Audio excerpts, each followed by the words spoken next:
Today, we will talk about the MERS COVID, which is the variation between the MERS virus and the coronavirus. So, let's check it out. MERS virus. MERS-CoV is a coronavirus. Coronavirus are a large family of viruses that cause respiratory illness, including the common cold. These viruses are zoonotic, meaning that they commonly infect animals and can transfer to humans. MERS-CoV has continued to cause sporadic and localized outbreaks. MERS-CoV structure. The MERS-CoV consists of 5 components, which is the first is a spike protein form large trimetric structure that are essential for entry into host cell upon receptor binding and membrane fusion.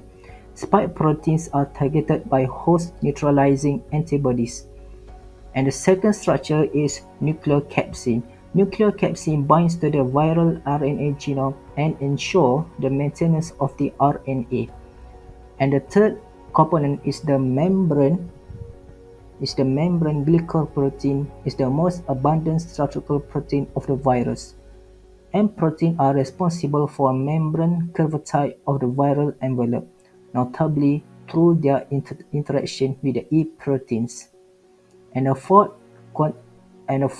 component is small membrane protein. Small membrane and a minor component of the virus particle.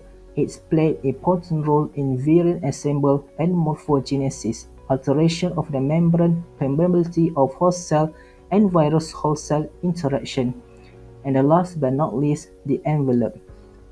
The envelope here is only present in small quantity and most likely from ion channel.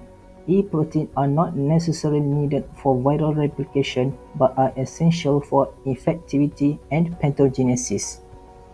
MERS-CoV spread. The MERS-CoV is started with a primary host, which is bats.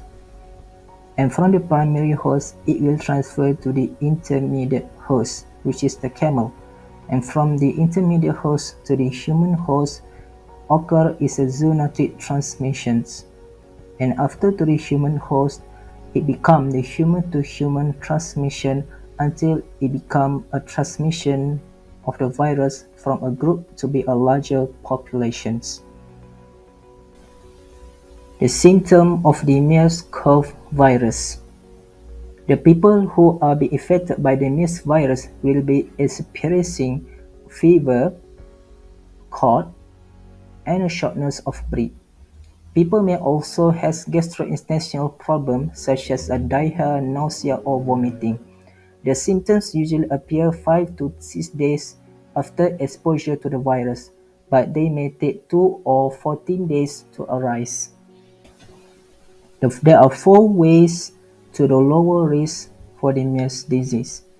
The first one is development of vaccine. According to the World Health Organization, there is no cure or vaccine for MERS disease, but vaccines and treatments are currently under development. The second one is professional management. Healthcare professionals will work to relieve a person's symptoms and reduce the risk of complications. And the third one is intensive care unit. People with severe symptoms are really required to stay in the intensive care units. And the last one is the oxygen therapy. The people with the severe symptoms also need oxygen therapy and a mechanical ventilator to help them breathe. The prevention of the MERS-CoV.